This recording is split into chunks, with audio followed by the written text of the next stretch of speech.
Robert Stephen Kaplan has served as the 13th president and CEO of the Federal Reserve Bank of Dallas since 2015. He represents the 11th Federal Reserve District on the Federal Open Market Committee in the formulation of U.S. monetary policy and oversees the 1,200 employees of the Dallas Fed. Kaplan was previously the Martin Marshall Professor of Management Practice and a Senior Associate Dean at Harvard Business School, hence the Harvard jokes. Prior to joining Harvard, Kaplan was Vice Chairman of the Goldman Sachs Group, Inc., with global responsibility for the firm's investment banking and investment management divisions. He was also a member of the firm's management committee and served as co-chairman of the firm's partnership committee and chairman of the Goldman Sachs Pine Street Leadership Program. Previously, he served as global co-head of the investment banking division.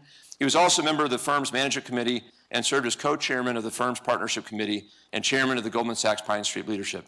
He became a partner in 1990. Upon joining Harvard in 2006, he became a senior director of the firm. He serves as chairman of Project ALS and co-chairman of the Draper Richards Kaplan Foundation, a global venture philanthropy firm that invests in developing nonprofit enterprises dedicated to addressing social issues. He's a board member of the Harvard Medical School. He previously served on the boards of State Street, Harvard Management Company, Bed Bath & Beyond, and Heidrick & Struggles International. He's also a trustee of the Ford Foundation, co-founding board chair of the Teak Fellowship, co-founder and chairman of Indaba Capital Management, and chairman of the Investment Advisory Committee at Google, Inc. He was appointed by the governor of Kansas as a member of the Kansas Health Policy Authority Board. Born and raised in Prairie Village, Kansas, Kaplan received a BS in Business Administration from the University of Kansas. And we played in basketball recently. Finally won a game. Finally won a game. And as I mentioned, an MBA from Harvard Business School. Please join and welcome Mr. Kaplan to the stage. Hey, thank you, Jay. And I met Jay when I had just come here. He was Senior Associate Dean. And so we commiserated because I know what it feels like to be a Senior Associate Dean. And he's done a great job. So congratulations on all you've accomplished.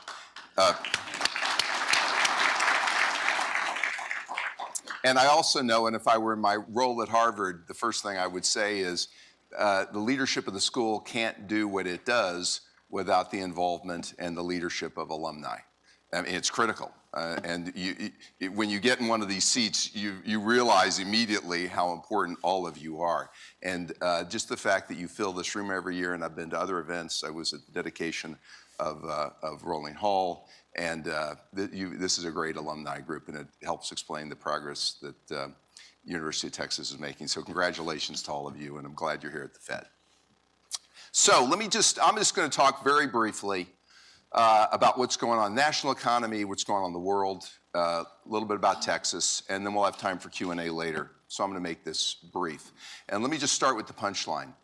2018 was a very good year for the U.S. economy. U.S. economy grew at about 3%. One of the interesting things about GDP growth is we never know while the year is going on exactly what growth is. We tend to estimate and re-estimate afterwards, but our best judgment is we grew at 3% real last year. Texas also had a very strong year in terms of GDP growth, and based on all our estimates, outpaced growth in the United States. We grew even faster. Okay, so why was growth so strong last year?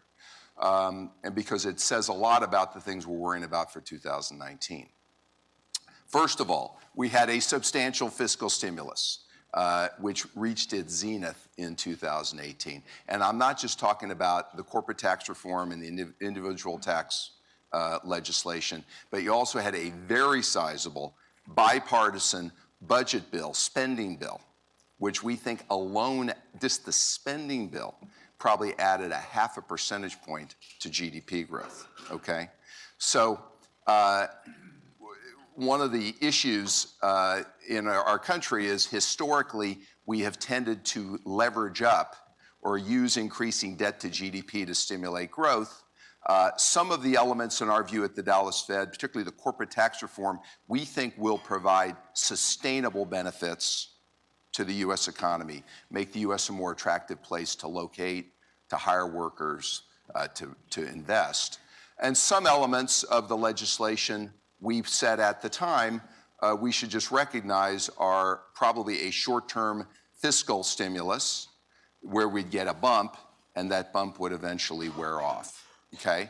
And it's our judgment as we head into 2019 There's a few issues that as a U.S. economy we're dealing with. One of them is, yes, that fiscal stimulus is starting to wane, all right? Secondly, the Fed, yes, has raised rates now 9 times over the last 3 years, and we know from experience that monetary policy may not bite or you may not feel it as it's happening, but with a lag, usually of 6 months to a year, it tends to have an effect on the economy, and some of those rate increases, albeit from a low level, are taking hold. The other things that are going on in the economy that we're watching are, and we've been talking about this the last few years, are some of the structural issues. Workforce, and I probably said this the last time I met with this group, workforce in the United States is aging.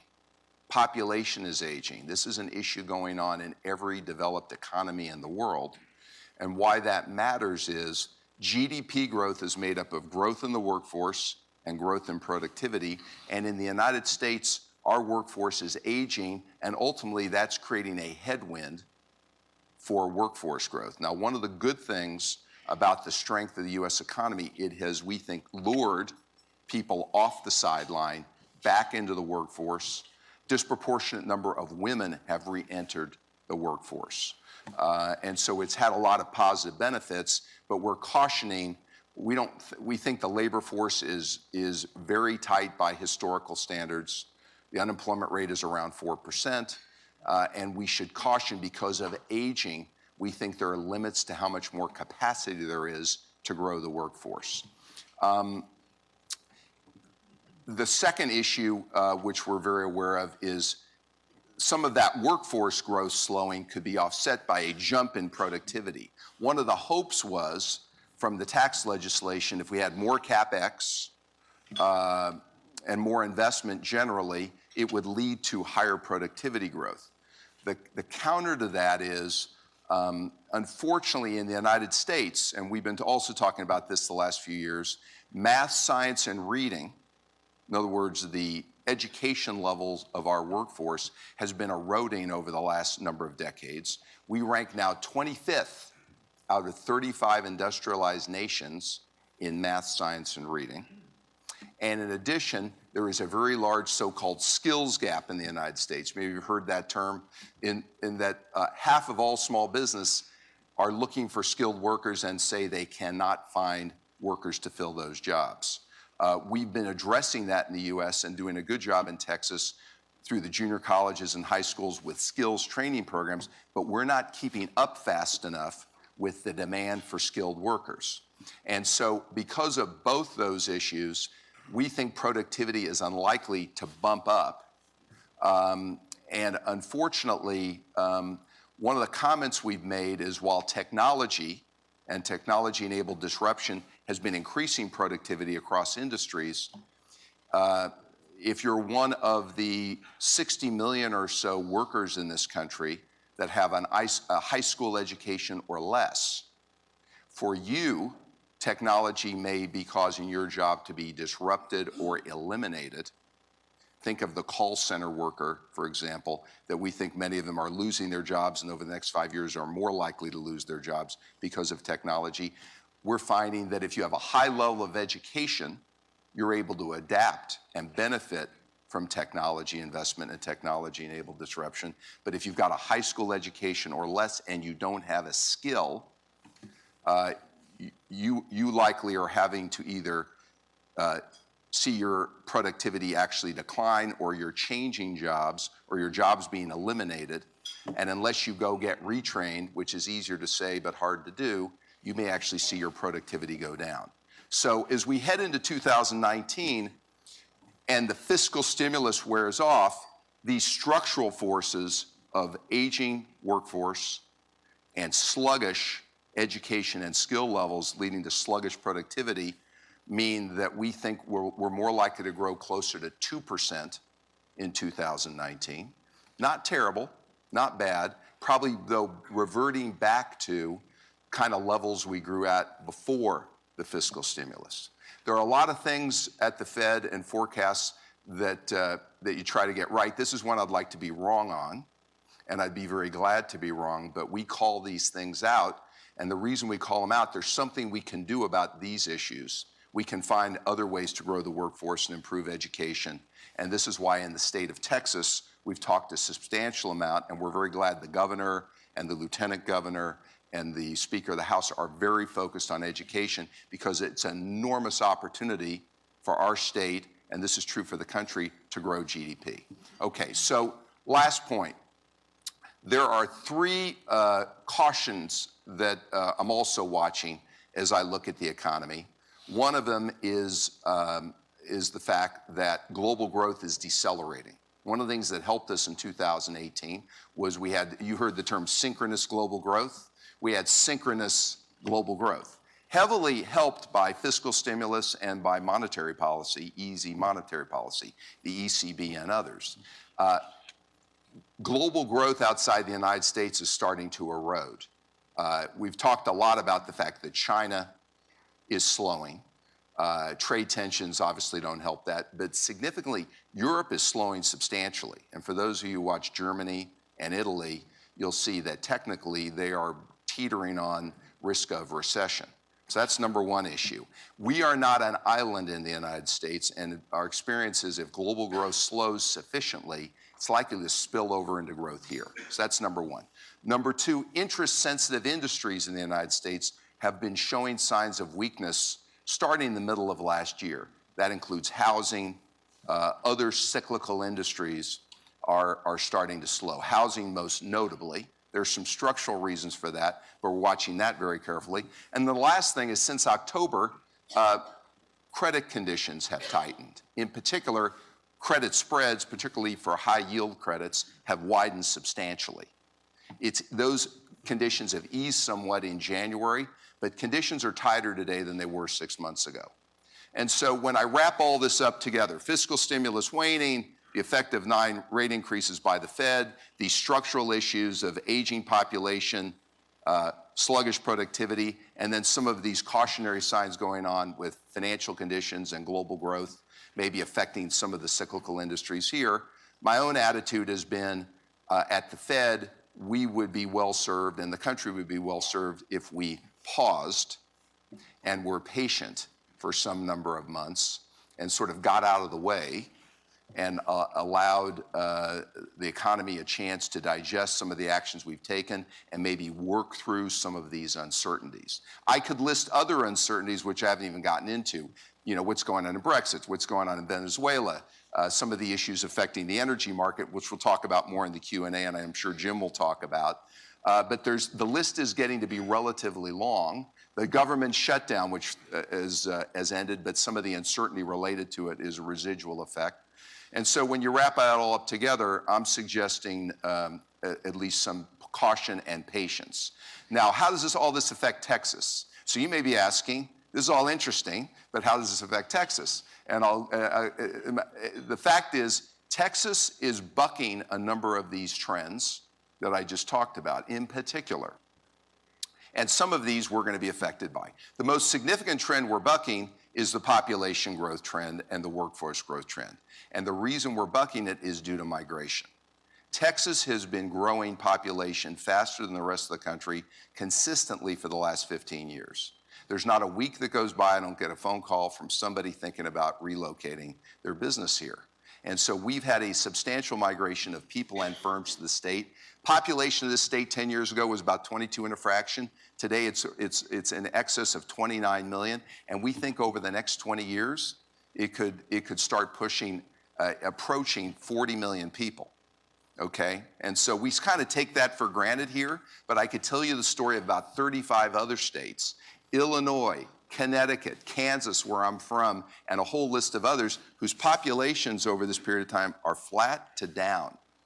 Population growth is essential to the health and welfare of an economy. Workforce growth is essential. Texas has got it. And we think this migration trend is likely to continue. It's our judgment that of the businesses that move here, or the people that move here, half of them bring a job with them, okay? Think of Apple relocating or locating a facility to Austin, for example. So a lot of the people moving here come with a job. And so the dynamics of the state in that regard are very, very positive. Where we're lagging is in this issue of education. I think we're doing an excellent job in this state through our junior colleges and high schools in skills training. We can do better, but we do a very good job relative to the rest of the nation. We are lagging, though, in math, science, and reading. And this is a big opportunity to improve it because it will help us have a more productive workforce and grow GDP.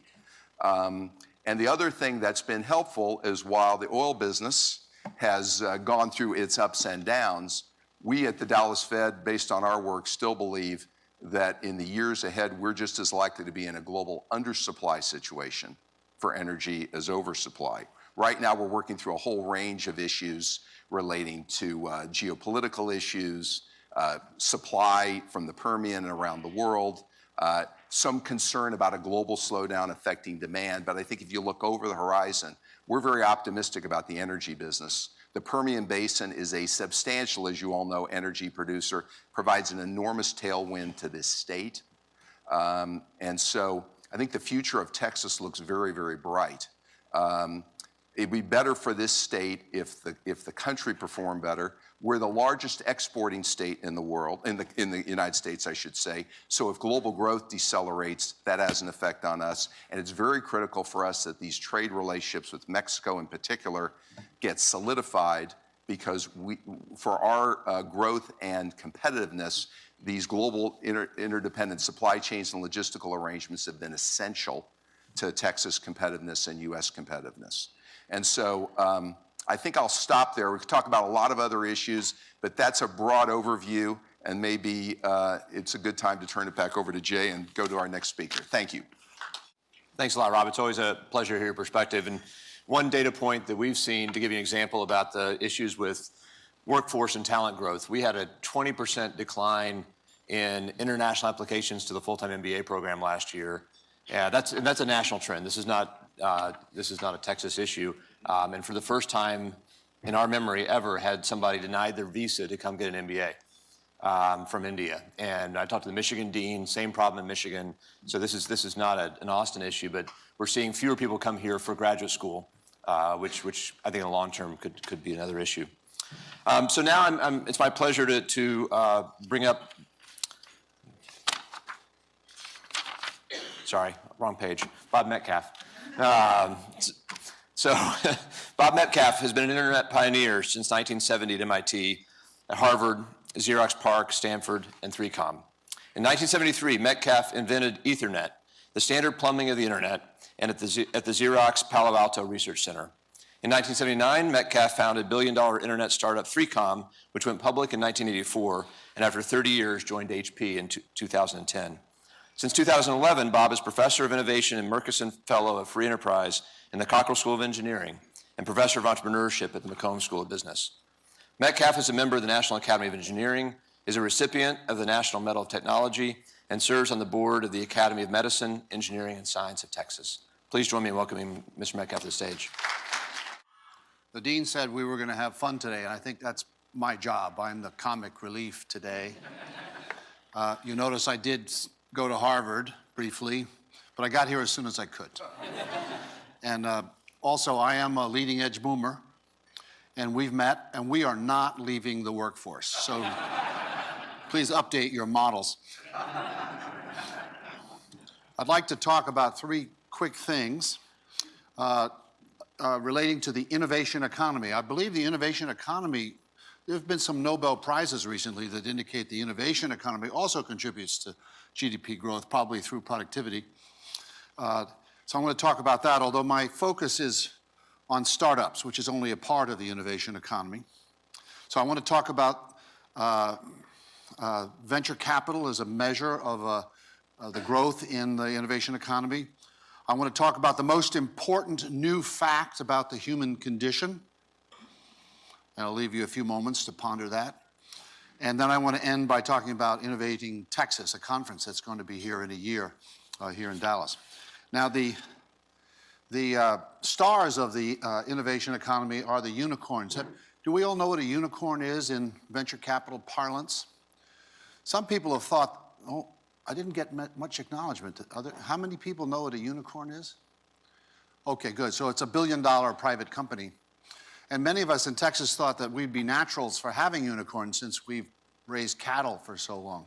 But herding cattle and herding unicorns is not nearly the same thing. So it's somewhat more complicated. So it creates an ecosystem, the startup ecosystem, which is my subject of study.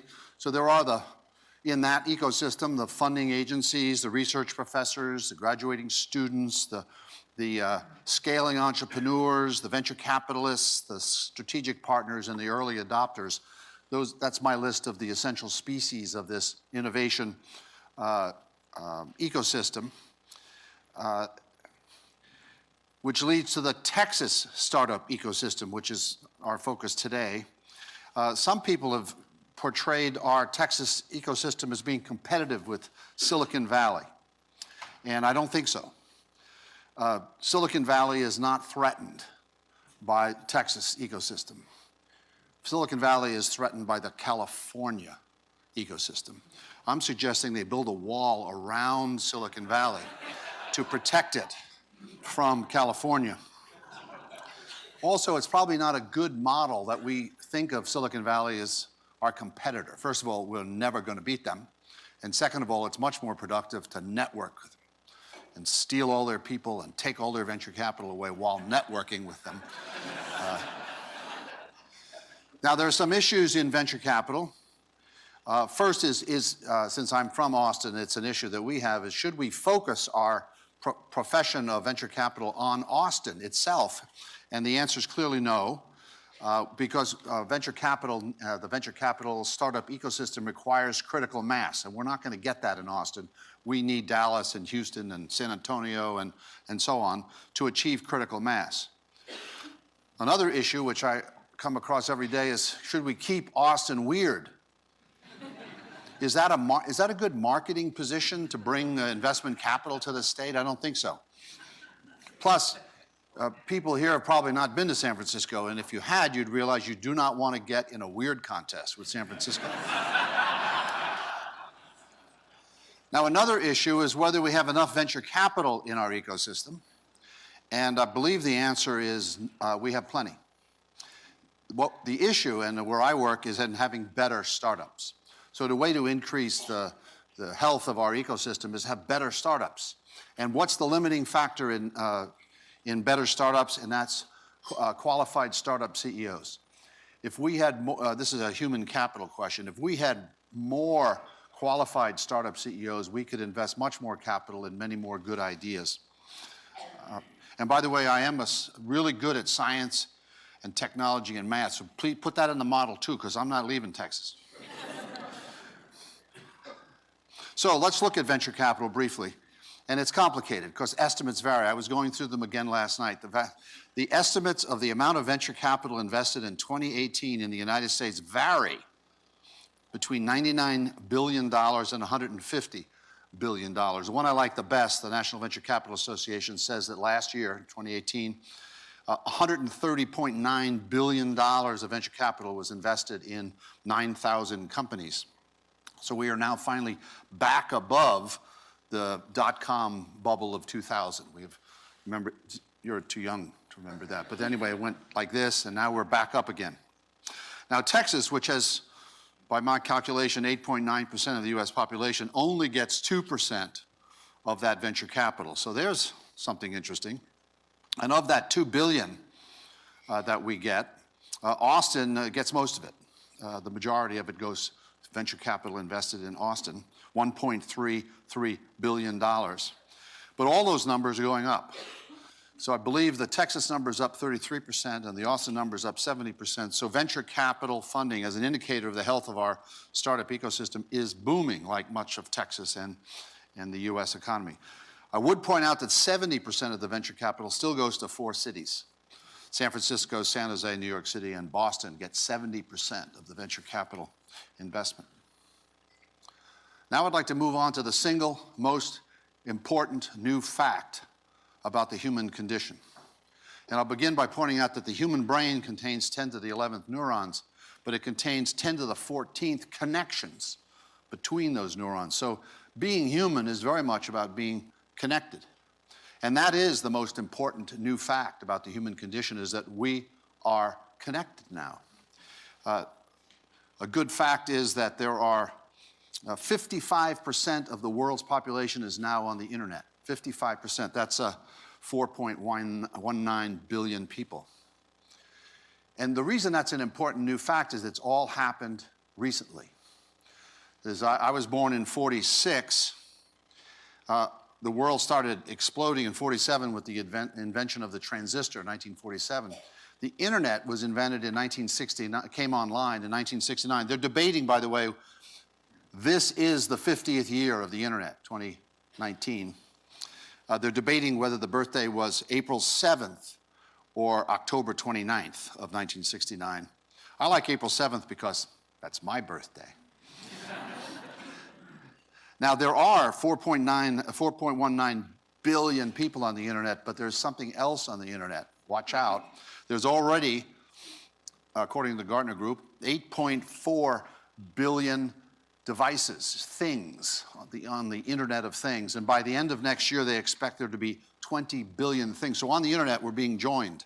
We people are flocking to it, and also these things, and that's a big step. So I mentioned the internet is 50 years old.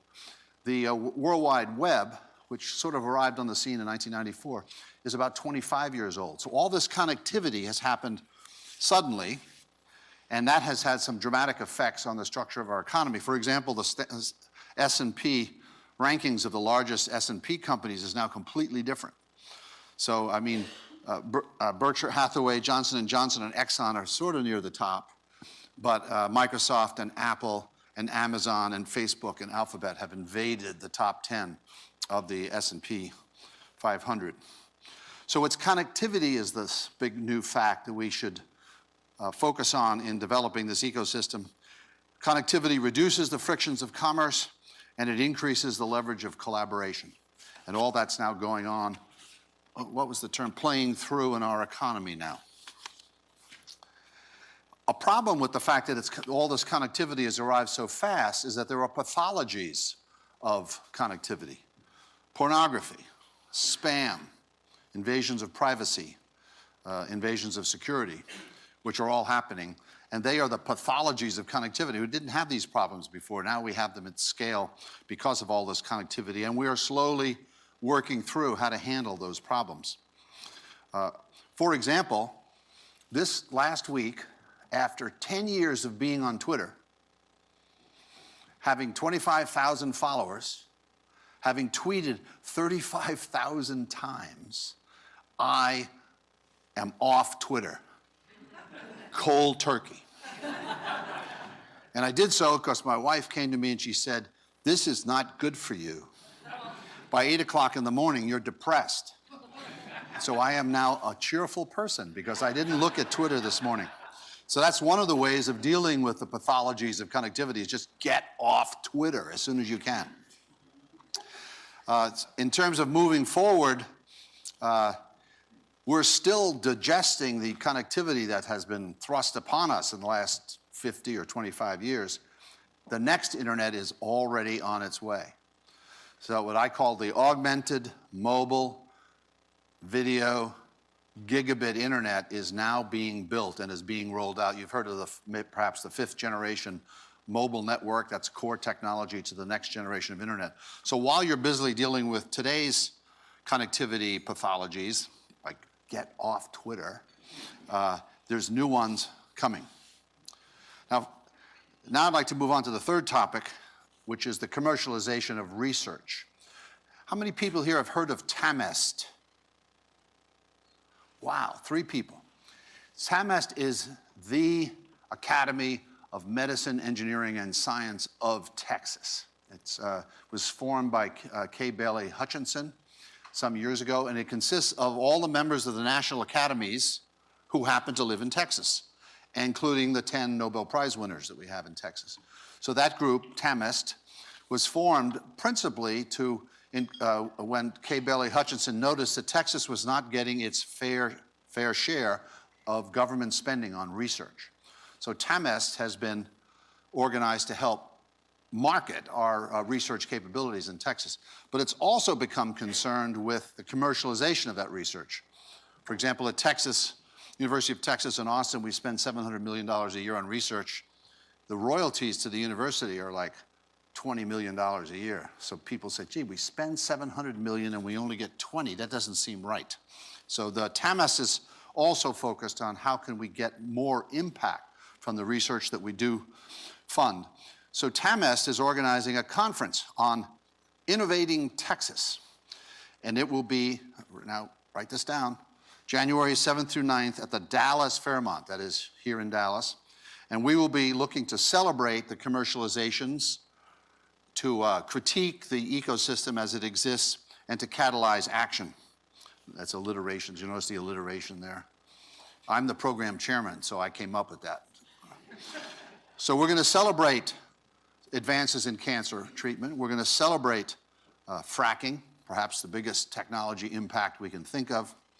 We're going to critique this venture capital system that I've just talked briefly about. We're going to look at the valley of death that exists between successful research and commercialization. And more importantly, we're hoping that this conference will be a catalyst for creating action. So we're trying to identify important people, to invite them to speak. Of course, then they're going to have something to speak about. So for example, get someone to come and announce big new innovation programs. So we want to use the conference as a catalyzing effort. So I've talked about three things. The innovation economy, at least as expressed through venture capital, is booming in the US and also particularly in Texas.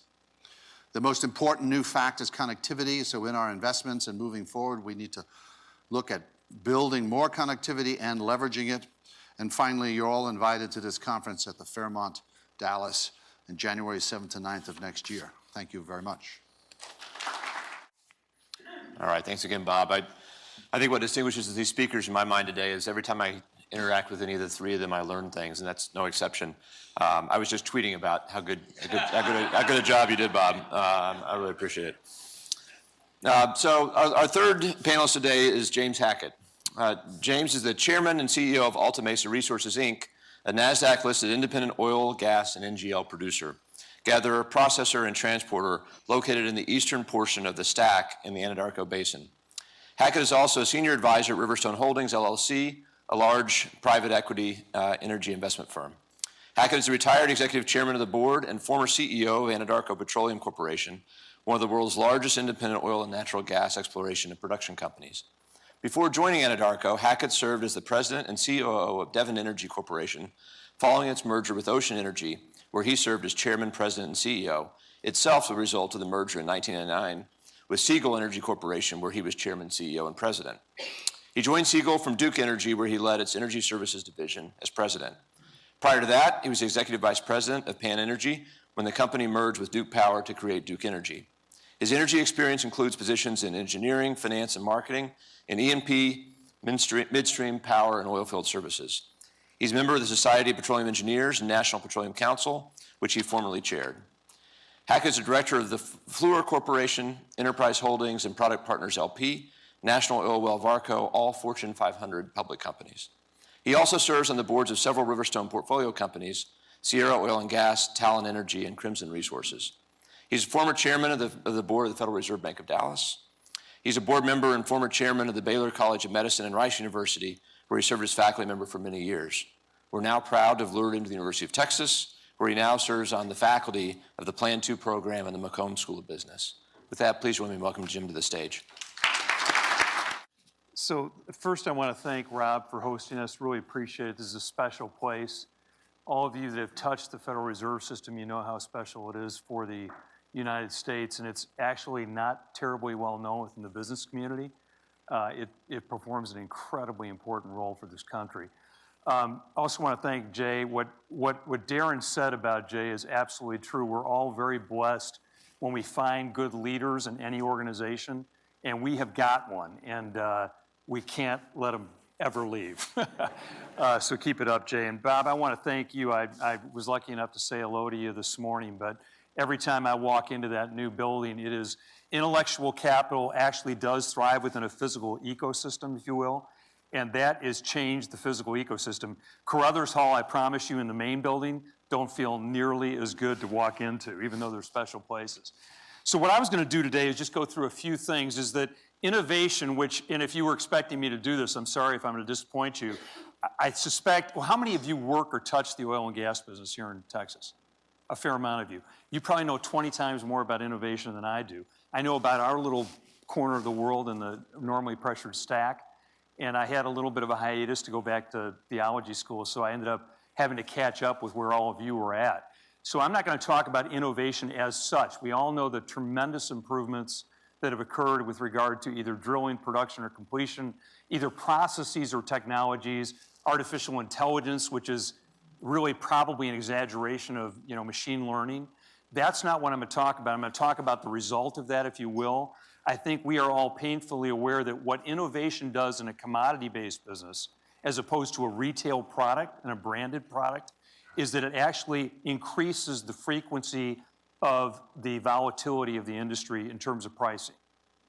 It doesn't necessarily, in fact, you could argue it mutes the amplitudes of that volatility, but it increases the frequency. I'm also not going to talk about that. What I'm going to talk about is what it does, what innovation does in a perhaps counterintuitive way to cause asset rotation within our business in a very different way than we would normally think about it, except in the rearview mirror.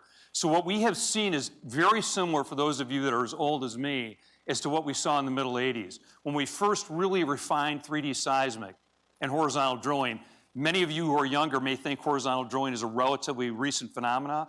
I was doing that back in 1985. So we've been doing it for a long time, and we've done it in some very cool ways. And it changed the nature of the industry. And it started up in Alaska with directional drilling in the Gulf of Mexico, not actually in the shales. But that changed the asset mix for almost 20 years until we actually started to unlock the shales. So what we have is an incredible, as Bob mentioned, Metcalfe, is we've got an incredible technology improvement in terms of what we're doing with hydrofracking that is actually changing the nature of the commodity business we're in. But what we are in as a business is a commodity business. And no matter what innovation we drive, it actually it's only effective if it does something to us on the cost side of the equation. So we think of shales as being this tremendous ability to generate more production, but it only mattered when we got that production to be cheap enough to fit within the supply curve. We are not like the iPhone. How many of you actually have iPhones still in this room? I do too. How many of you would say that Samsung and Android, Samsung is a manufacturer example, how many of you think Android may be the superior system? But I'm not willing to switch. That is branding. That is retail. And you can actually do innovation in retail.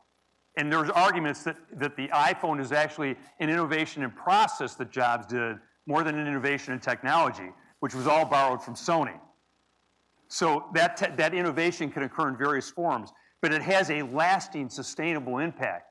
In the oil and gas business, it has zero impact. A barrel is sold only if it makes money at the clearing price that it achieves. And this has absolutely been true for crude oil for many, many years, and is increasingly becoming true even for North American natural gas. So the key is with innovation is to get down in that cost curve. And the problem is once you develop it, if your investment cycle is too long for either supply and demand forces or for the technology to make a change again in that cost curve and that creaming and what we're clearing, you get caught in a trap. And that's a real dilemma in our business because our investment cycle is oftentimes 20 years. Unless you're in the private equity business when you go into a deal thinking you're going to exit. But in a corporate entity, most companies, it's perpetual. And you've got an investment cycle of 20 years. That innovation is occurring within that investment cycle. And supply and demand forces are occurring within that investment cycle. And it whacks people all the time. Now, what we would have assumed in a commodity-based business is that as you, and look at here in 2009, as you bring on more supply, it would cost you more to do that. And that's exactly what we were experiencing with that 2009 estimate of where oil cleared. So on the y-axis is the break-even price for oil. On the x-axis is the cumulative peak production for the whole stack of oil domestically in the US. And what's remarkable, because of technology, is what happened through 2009 to 2013 in the gray portion here, because it actually changed that cost curve dramatically through innovation. And you can see where it leveled out, which was at $80. That's when the oil sands were working. They don't work today, at least with new investment. They do with go-forward economics. And then you saw what happened all the way through 17 and all the improvements in the light blue that were made in the Permian Basin primarily. The Bakken and the Eagle Ford drove that behavior between 9 and 13 primarily. And then the Permian took advantage of those learnings, improved upon those learnings again, and changed that supply curve cost again. But guess what happened in 18? It started to reverse. And now we're finding out what is truth, if we will, in the shale business, which I think speaks to what Rob was saying, is where do we ultimately end up? Is it more constructive on oil, or is it more that the weakness is what is today will be tomorrow? My view is it won't be. And part of the reason why it won't be is we're finding out that the shale production is not a never-ending gift without continuous technology improvements. And that is the dilemma for the business. So we've gone from 61% of our production being on the swing side of things from the shales to down to 39%, where actually became base supply in the cost curve for the world. And that's when everybody thought America would grow to the moon in terms of oil production, because it became a portion of the base supply. And now it's become a swing supply again, at least on the margin. So it's not nearly as attractive as all of us thought it would be, quite frankly, when we were sitting there in 2016 and thought that the technology improvements, the process improvements would all keep us in business at $35 oil. It is now $50, and we don't know where that will settle out. And what's counterintuitive perhaps too is the whole time all of this technology improvement was occurring with the shales in orange is deep water and traditional conventional drilling, and the economics of those two things put those in a better place in the supply curve. And that has a lot of impacts with regard to asset mix now. Because when everybody was shifting out of conventional, including all investors, into shales, they've abandoned that sector largely. The good thing is the IOCs and some of the larger independents still have a fair amount of that, and it's now starting to become competitive again. And I'll end with this slide, but what we've seen in the last few years in this 2016 to 18 timeframe is obviously what Exxon did, and in terms of getting stronger in the Permian Basin, which was very appropriate for them, and they bought it at the right price, and what BP recently did with BHP to get it bigger in the shale business in North America, is that the desire to want to do that for other IOCs may actually slow down. If what I am portraying is actually close to accurate, they may see the shales as not having to happen for them to the same degree that they might have seen 2 years ago. And those on the shale side are now having to live with the idea that if we are a marginal supplier still in the mix, but towards the higher end of the mix, is how do we create more scale? How do we allow technology to work on our behalf by getting into multi-basins where there's multi-basin learning instead of single basins, which is what became the investment model for the last 5 years in the shales. Instead of simplification, the thing that we all thought made sense from the beginning was diversity of assets to make sure that you don't have operational risks all concentrated, geological risk all concentrated. You get scale, bigger balance sheets to withstand the price volatility, at least the frequency, and still even the amplitudes. So bigger is better. You get to actually do science if you're going to have to live within cash flow, and that's the new mantra today, by getting bigger. And you get to do things at scale, and manufacturing actually has better benefits. So I think it will drive very different behaviors than what we may have seen over the last 5 years. And that is the cool thing about innovation. It changes you in ways that you don't even expect it will. Thank you. Thanks a lot, Jim. And when this private sector gig wanes a little, you can come teach energy economics as well. So we'd be happy to have you. So now is the Q&A portion. And so we wanted to open it up and let you all ask questions of our panelists. And so we've got some microphones. We've also got the cards we'll collect. And we can start verbally. You want to go ahead, please? Last year, Mr. Kaplan, you commented that the corporate tax cut and the repatriation may be coming at the wrong time when you already had a full economy, full employment, and that we would be paying the price for that later through higher deficits.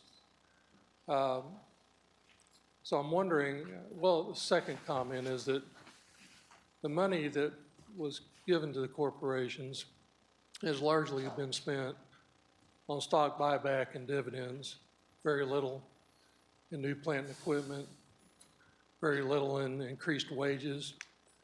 There are a few one-time bonuses, but not really permanent wage improvement. So I wonder if you could comment again this year about last year's observation. Yes, so let me just frame this a little bit. I think what I'd been saying last year is there were three things that happened, and I like to separate them out. There's the corporate tax reform part, which even last year I was optimistic about, thinking that it might encourage in the years ahead companies to domicile in the United States, companies that were domiciled here to stay here, and spend more on CapEx here. There might be a debate on the corporate tax reform if you're going to get into it. Did the rate need to be, and we'll never resolve this, did it need to be whatever, 21%, could have been 25%, and find some other equalizers so it didn't have as big an impact on the deficit. Then there was the individual tax cut and the budget agreement, which those last two we were pretty straightforward. We're late in the economic cycle. It's a stimulus late in the cycle. And it's likely, based on our research, it would increase debt to GDP at a time in the cycle when you want to deleverage. That was the concern on that. Back to your point. On the corporate tax reform, time will tell, and it will take more than a couple of years to see how effective the corporate tax reform has been. I still think some of the basic reforms should help U.S. competitiveness. I probably never, and our research showed, but I'm a business person,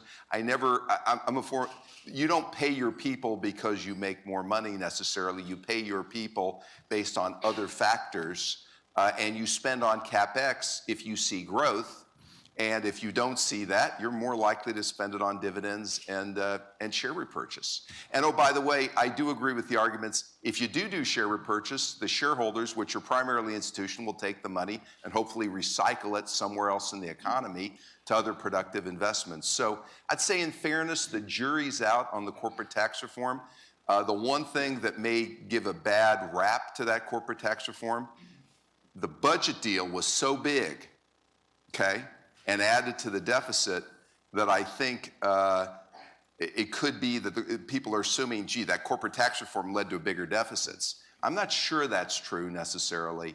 I think the individual tax cut with the budget deal did. I think that, in fairness, is true. And it was late in the cycle. And it feels good on the way up, and we're going to pay for it a little bit. And if we have to moderate our debt growth in the coming years, we'll pay for it more, and we certainly don't have capacity for something we need to spend on, which is infrastructure. We have a little less capacity. That's unfortunate, because that would have also been an investment that would have given us benefits for decades, and I still hope we'll figure out a way to do it, but it's going to be tougher with government spending. Great, thanks. I've got a question here. It's posed to Rob, but I actually think all of our panelists could address it. The question is, are you concerned about oligopolization or the concentration of power into a few corporate hands? And I was thinking about Bob Metcalfe talking about the key tech players, the power of the few large companies, and Jim, in your business, the power of the big versus the little, and scale economies that are important in the energy business. So, Rob, starting with you, is that on your list of risk factors that Why don't you guys start, and I chime in at the end if... I think it depends on what we do. So, for example, just a very narrow example, what'd you call them, oligarchs? Yeah, oligopolies, yeah. Oligopolies went to the FCC to get regulations.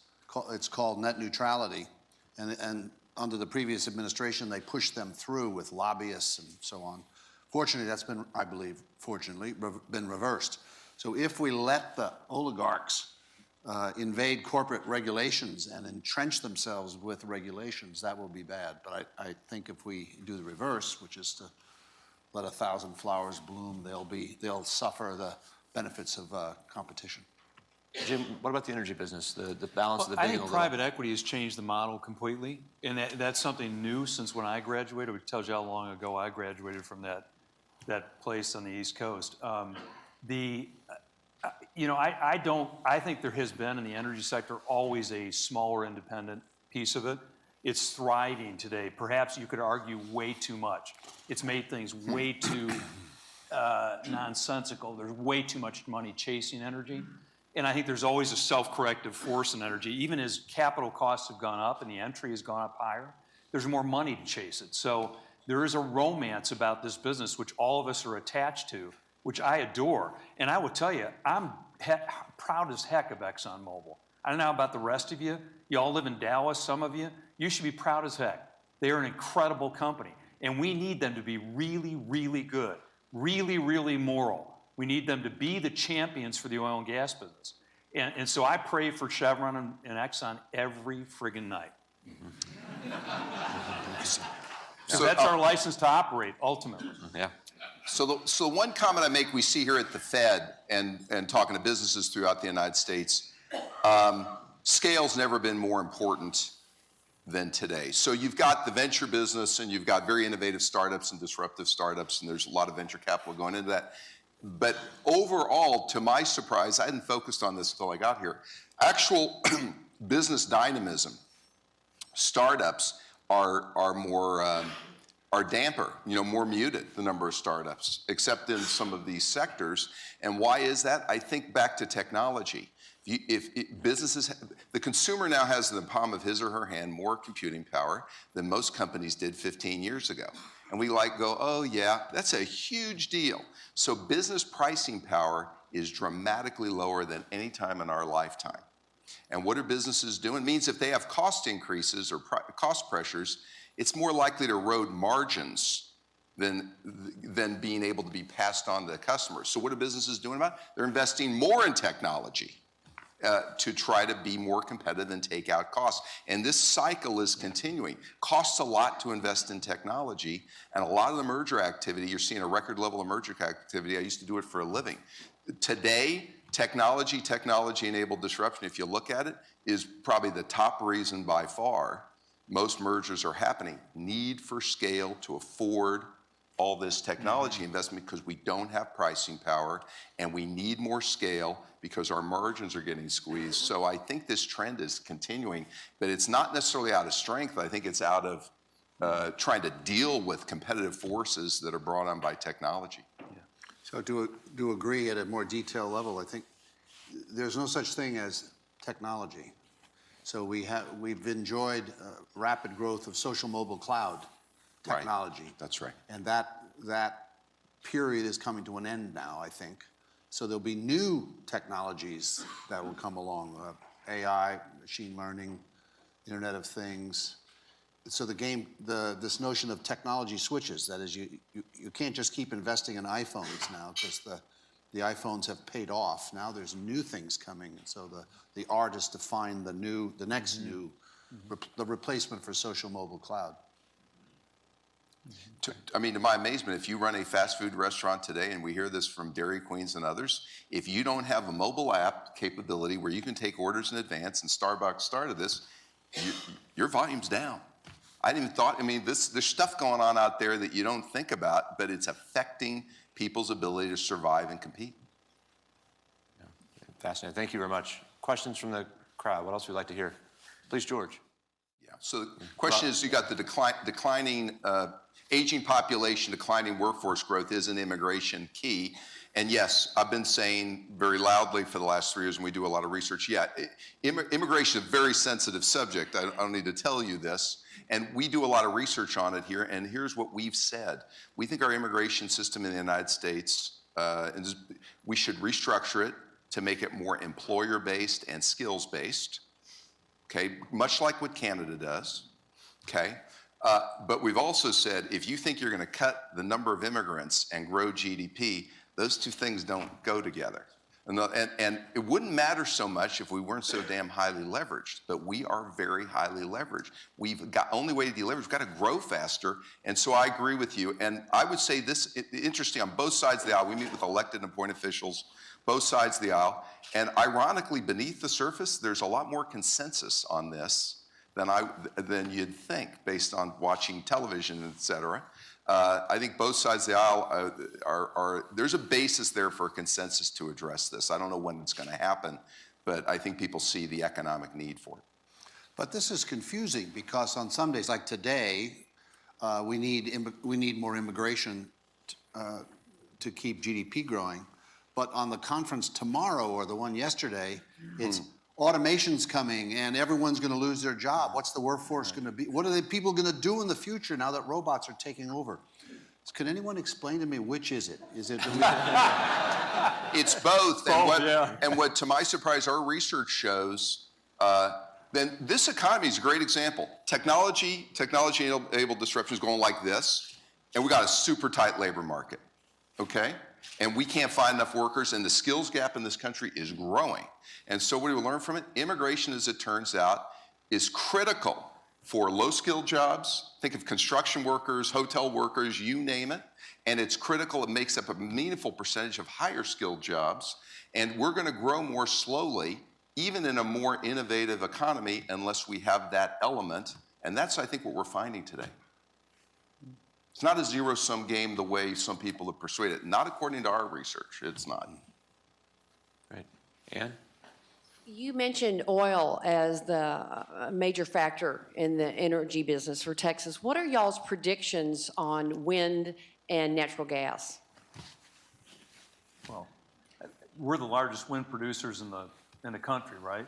Nobody probably thinks that. They would probably pick 5 other states before us, but we are. And it has its own challenges in the power sector, right? So ERCOT is not an easy thing to run, but thank God we've got good people doing it. And prices have gone up because of partly that factor, and obviously we're retiring a lot of coal plants. But I think natural gas has been the savior for renewables. Those of you that want a less hydrocarbon intensive economy, which I think is most of us, if it wasn't for natural gas, we wouldn't have nearly the renewables we have today because you wouldn't pay the electric bills. Today you will pay them because gas is that cheap.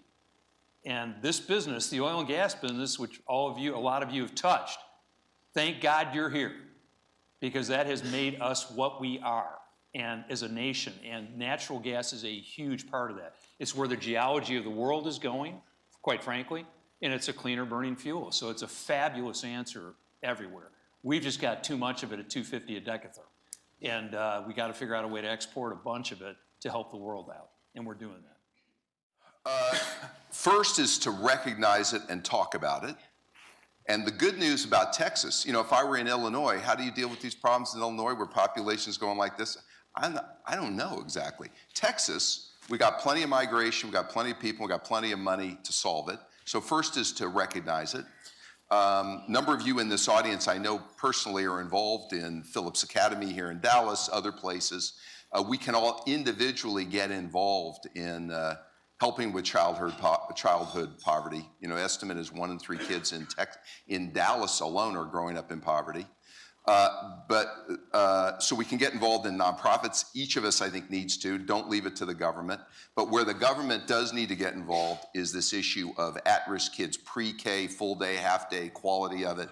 And you may think it's a nice thing to do. It's an economic thing in that every one of these kids that starts first grade behind grade level and never catches up means lower GDP for the state, lower productivity, higher incarceration. Every bad outcome you can think of is associated with lower education. So the future of the state is fantastic.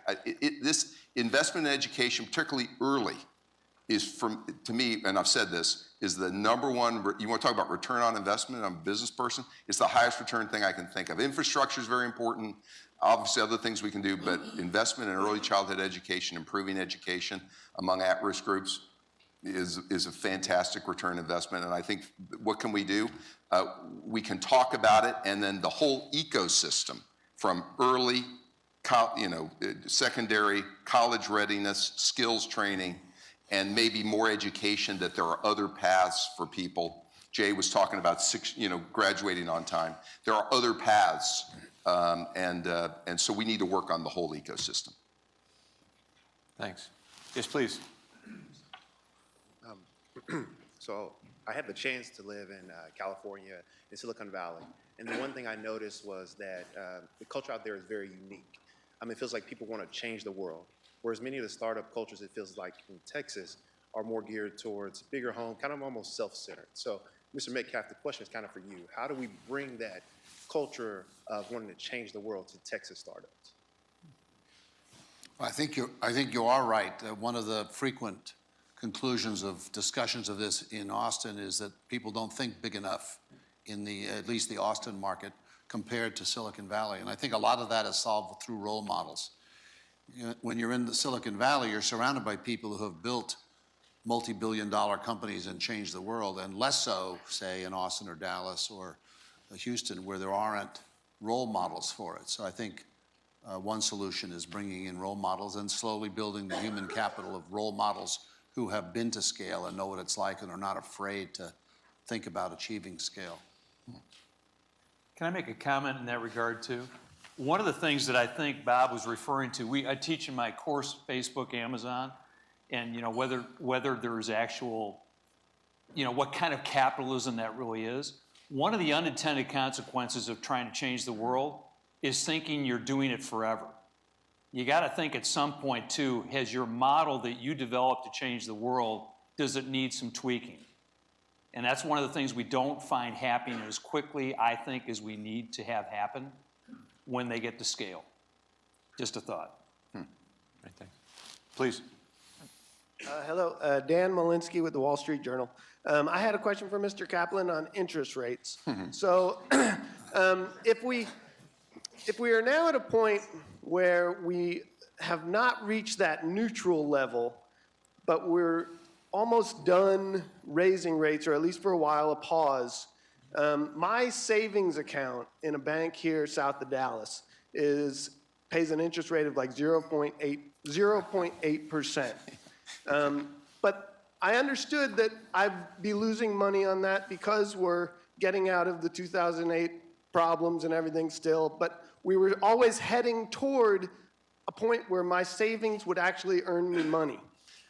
Are we now at a sort of new normal in which we're telling the regular consumers, no, you will lose money. Your savings will lose money. You have to invest in corporate America in stocks or something else. That's my question. Okay, so let me comment. So the Fed funds rate for everybody in this audience is 2.25 to 2.5.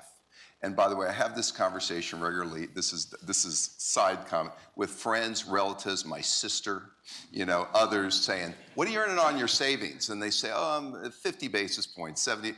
And I'll say, "Do me a favor, go check again. Call the bank. You should be earning market. Market right now in a money market fund or others is the Fed is 2.25, 2.5. So." There are how many I hate to even, because the bankers in the audience, are probably not thrilled to hear this, but they know this, but it's a reality, so there's the ability for the typical person in this country, may have to do a little homework or, get a money market fund, but they can do it, to earn 2.25 to 2.5%. I think some people will quibble, is that too high, is that too low? It's finally a real rate of interest. If the inflation rate is 2%, you can earn, for the first time in many years, you can earn actually a real rate of return on savings now. May have to do a little homework, but you can do it. So then the question is, where are we versus neutral? And for those, the neutral rate is the rate at which we're neither accommodative or restrictive at the Fed. My own judgment is we're in the neighborhood right now of neutral. You could argue we may be at the low end, and we could have a long debate about that. It's not worth going into right now, but we're in the neighborhood of neutral. And my only view in raising the Fed funds rate the last 3 years, I don't think the Fed should be stimulating the economy at this point in the cycle.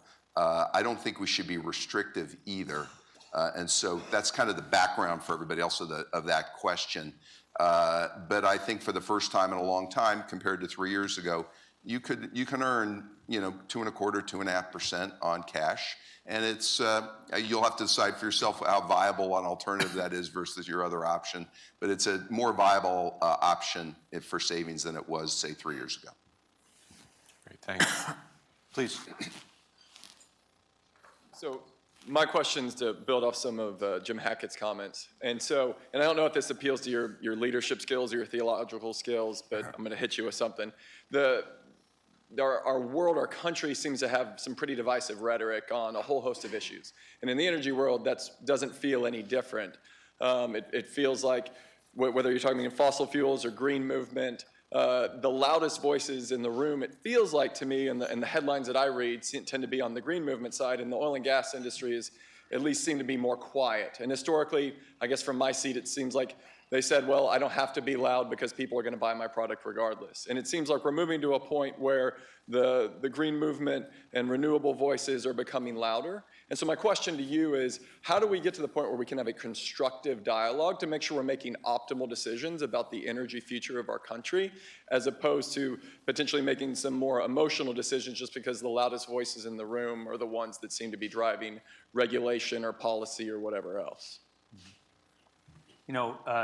Jonathan Haidt, who some of you may know, speaks very clearly about how we make moral judgments, and he's got a new book out called The Coddling of the American Mind, which everybody who's involved in the university ought to read, because it has to do with Generation Z and kind of what we're doing in this country with unintended consequences. But to speak to the broader issue without arguing the merits of either side, there is more going on than I suspect you know.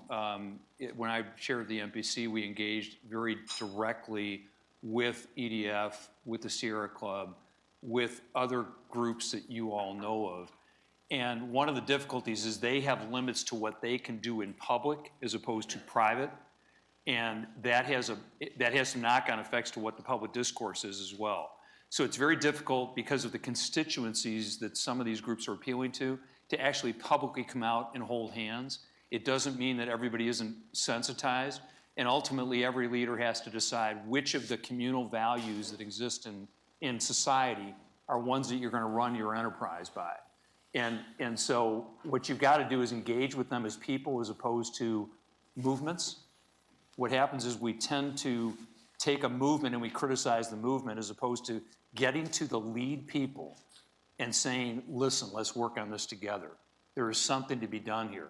And the good people will do that. That's what has to happen. Now, can you get rid of the noise? I don't think you can. I think it's the nature of our society today. Okay, one more? Please. It's a big problem.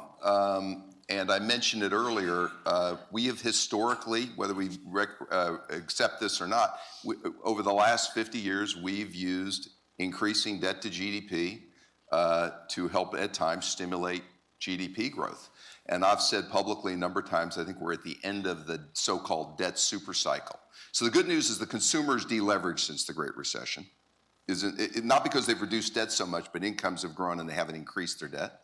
Corporate debt to GDP is higher, but at least within that, the financial sector has deleveraged, and we're monitoring corporate debt. But government debt to GDP has gone up dramatically. Debt held by the public is now 76% of GDP, and the present value of unfunded entitlements is now $54 trillion. And so I'm concerned, and I say this in every speech I give, I'm concerned that in the out years, this is going to be a headwind for economic growth in the future. So what do you do about it? One is we got to grow faster. So this is this discussion we had on immigration or ways to grow the workforce, ways to improve education, fertility, other things. We've got to find ways, regulatory review, other things, we've got to grow faster. And yeah, I'm sure in the future, there's going to have to be some discussion about Social Security, Medicare, Medicaid, whether it's means testing, raising the age, all controversial topics.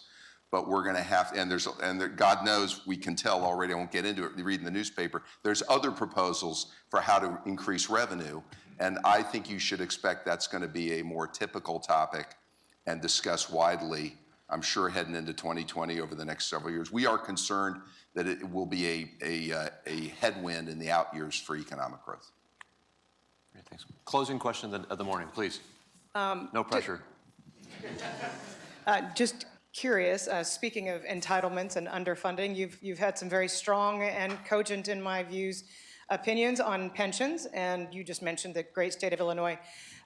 There was a paper out earlier this week from the San Francisco Fed that advocated for negative interest rates, and it posited that it would have mitigated some of the pain that was felt throughout the country during the great financial crisis.